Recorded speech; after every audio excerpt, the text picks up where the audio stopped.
Bien, nous voilà ensemble pour le module 17, séance 4 de cette semaine en maths. Vous avez préparé le matériel nécessaire et nous attaquons. On va commencer à travailler avec les grands nombres comme cette semaine. Alors, dictée de nombres, premier exercice, je vais vous dicter 5 grands nombres. Vous allez les écrire en chiffres sur votre feuille ou votre ardoise. Je les répète 2 fois et je les répéterai une fois à la fin. Premier nombre. 132 409. 132 409. Deuxième nombre. 41 295. 41 295. Troisième nombre. 508 007. 508 007.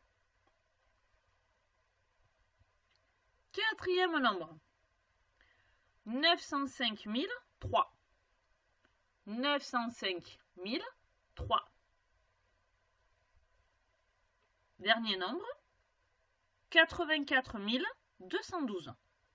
84 212. Je les répète une dernière fois, dans l'ordre. 132 409, 41 295, 508 007, 905 003, 84 212. Vous pouvez réécouter si vous avez besoin, et sinon, on passe à la correction. Voilà le premier nombre, le deuxième, le troisième, quatrième et dernier. Donc attention, tous n'avaient pas des zéros contrairement à la séance d'hier, mais il y avait quelques colonnes vides. Vous corrigez et on passe à la suite.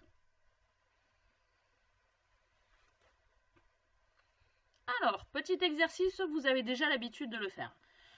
Je vous donne un nombre. Le nombre de départ, c'est la colonne centrale.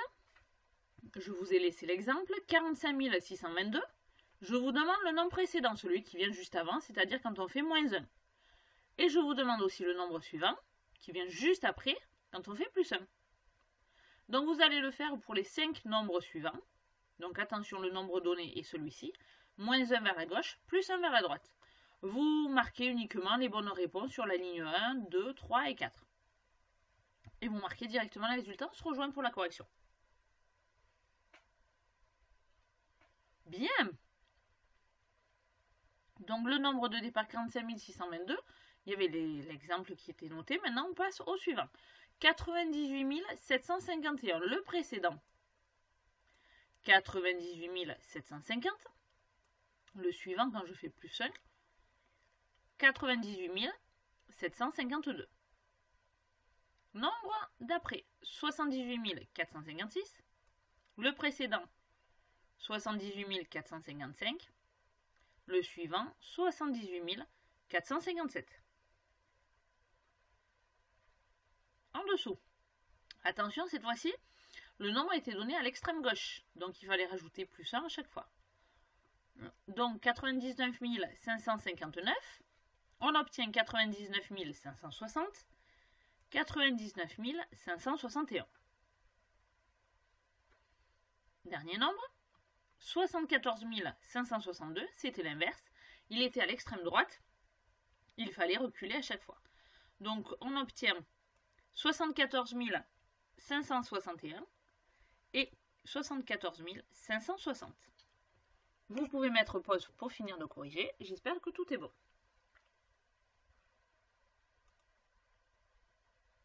L'exercice suivant. Même principe, mais attention. Cette fois-ci, on va compter de 10 en 10. Rappelez-vous, c'est la droite graduée. Et à chaque bond, c'est 10, 20, 30, 40, 120, 130, 140, 150, etc. Donc, le nombre de départ, c'est toujours celui au centre. Je vais vous demander celui fait avec la dizaine précédente et la dizaine suivante. Donc, quand on part du nombre, On réfléchit dans sa tête sur la droite graduée, entre quel intervalle et quel intervalle je vais pouvoir me trouver. 45 622, il va se trouver entre la graduation 20 et la graduation 30. 10, 20, 30. Donc vous faites pareil pour les 4 nombres qui vous sont notés ici et on rejoint après. Alors, correction, 98 751. Si je compte de 10 en 10, la dizaine précédente sera 98 750. Et oui, 750. Et quand je compte de 10 en 10, ça sera 760 ici.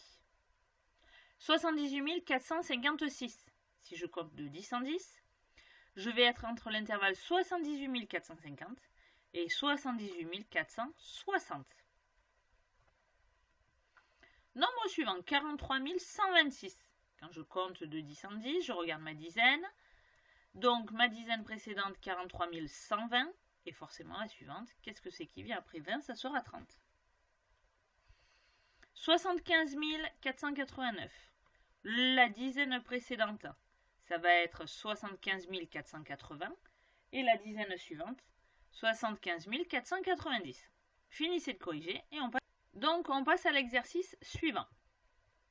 Cette fois-ci, même principe, mais, vous le voyez dans la consigne, on compte de 100 en 100.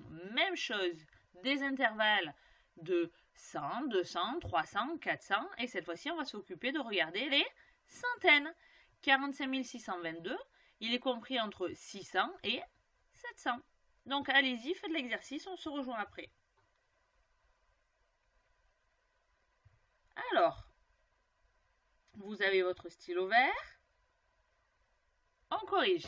98 751, donc ma centaine c'était 7. Donc ma centaine précédente toute ronde c'était 98 700. 98 751 est compris entre 98 700 et 98 800. 78 456. 78 400. 78 500. 43 126. On regarde la centaine. 43 100. 43 200. Et le dernier nombre, 75 489. Le précédent, de 100 en 100, 75 500 et 75 600. Je vous laisse corriger et on passe à la suite. Alors, on continue. Cette fois-ci, exercice que nous avons déjà vu dans la semaine. Je vous donne un nombre, vous devez ajouter une centaine, une unité et marquer le résultat directement. Allez-y, ça doit être assez rapide.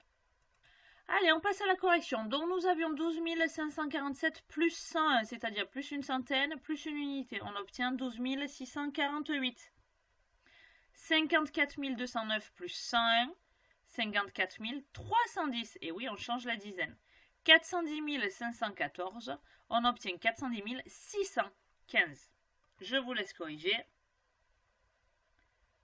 Et on passe à la suite.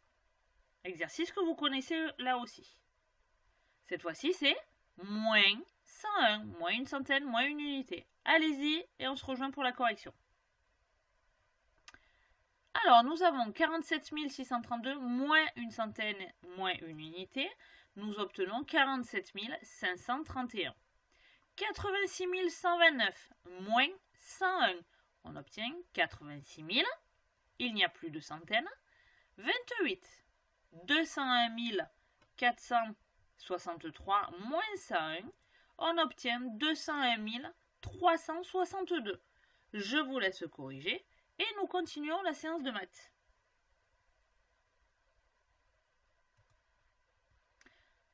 Allez, on continue à travailler les solides cette semaine. On a vu que les solides, c'était des formes géométriques en volume, c'est-à-dire qu'on pouvait les prendre dans la main, c'était comme des objets, et ils avaient des formes particulières. On a vu aussi que les solides pouvaient être des polyèdres et des non-polyèdres. Les polyèdres, c'est ceux qui avaient des surfaces planes, et les non-polyèdres, c'est ceux qui n'avaient pas des surfaces planes, et c'est-à-dire qu'ils pouvaient rouler à un moment donné, ou toujours. Premier exercice.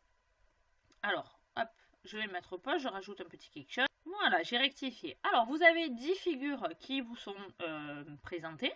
Parmi elles, il y a des solides et des surfaces planes, des figures planes, des polygones. À vous de me... Alors, pas ici colorier bien sûr, mais de me noter le numéro des figures qui sont des solides. Allez-y, on met pause et on se rejoint. Allez, je prends mon feutre vert et je vais colorier les figures qui sont des solides. Alors, on va les prendre tout simplement une par une. Alors, la figure 1, vous la reconnaissez, c'est le triangle, c'est une surface plane. C'est plat, en 2 dimensions, sur une feuille, donc c'est un polygone. La 2, oui, c'était un solide. La 3, non, c'était un polygone. La 4, en volume. La 5, un solide, même si on ne voyait pas les arêtes cachées. La 6, c'est un cylindre comme le rouleau de sopalin, ici. La 7, polygone. La 8, un cône, comme un cône de signalisation ou en sport ou un cône de glace. La 9, c'est aussi un solide puisque c'est une pyramide. Et la 10, la 10, non, ce n'est pas un solide puisque c'est une figure à plat en 2 dimensions, donc un polygone. Donc voilà pour la différence entre solide et figure plane. Ensuite, je relie les objets à leur empreinte. Je vous ai mis ici plusieurs objets. Et là en bas, à vous de relier la balle de tennis. Si je la trempe dans la peinture et que je la pose au sol, quelle est l'empreinte qu'elle va me faire? À peu près, bien sûr, on est bien d'accord. Donc j'ai une balle de tennis, une sorte de décoration en forme de pyramide, un dé, un chapeau pointu, un sachet de thé triangulaire, une boîte de pâtes, un verre, en l'occurrence il y en a 2, et une boîte à trésor. Donc vous les reliez, alors vous pouvez par exemple numéroter 1, 2, 3, 4, 5, 6, 7, 8 et à côté dessiner l'empreinte. L'empreinte carrée, l'empreinte rectangulaire, l'empreinte triangulaire ou l'empreinte circulaire. Allez-y.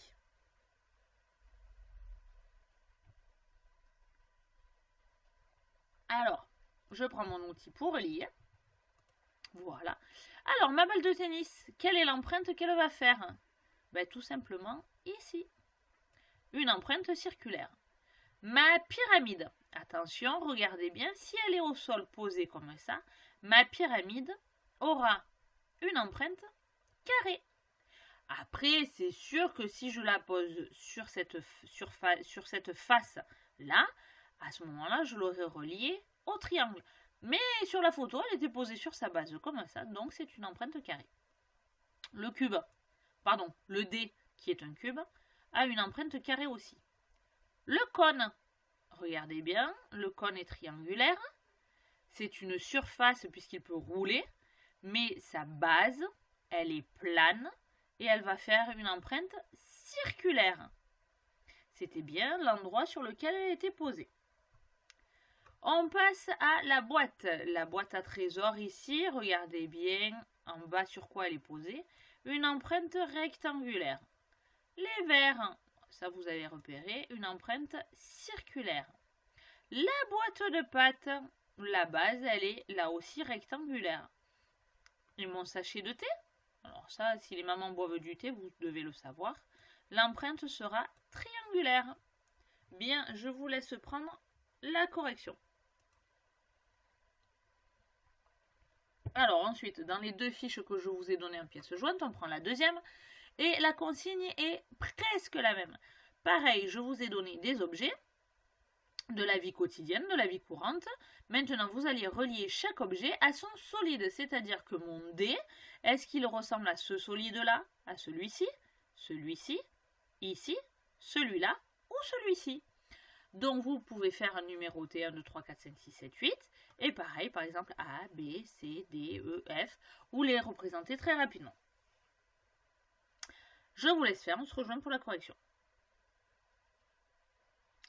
Alors, mon dé, c'est quoi? C'est un cube, tout à fait. Donc, ici. Mon globe, oh ça on l'a déjà vu et vous l'avez vu dans les dessins et schémas que je vous ai donnés dans le porte-vue partie temps. C'est une sphère, très bien. Puisqu'on parle ici, regardez, qu'est-ce que c'est que je montre là? Et oui, c'est l'équateur qui partage la Terre en deux parties égales. La moitié ici, la moitié là, et on appelle ça des hémisphères. Bravo, hémisphères. On les a ici, un hémisphère, deux hémisphères, la moitié de la sphère. Ma boîte de pâtes, tiens la revoilà ma boîte de pâtes. Alors, ma boîte de pâtes, tout simplement, ici, sur ce pavé. Le Louvre, la pyramide du Louvre, on l'appelle comme ça en fait.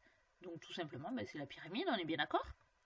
Ici, mes barres en bois, pardon, mes tubes, on dirait des barres en bois, mais non, ce sont des tubes où on peut ranger les posters roulés. Donc ce sont des cylindres. Et nous avons ici le chapeau pointu, plutôt un cône, tout simplement. Donc voilà pour la correction, et on passe au numéro 2. Lisez la consigne. Je relie chaque solide à son nom. Alors, les solides que nous venons de voir dans l'exercice précédent, je vous les ai donnés. La plupart, vous les connaissez parce que vous les utilisez aussi, ou papa et maman s'en servent dans la vie de tous les jours. Et il va falloir donc marquer à quoi ça correspond. Alors, le cube. Le cube va avec lequel? Et on relie le cylindre, le cône, la sphère, la pyramide et le pavé. Allez-y, et on se rejoint pour la correction.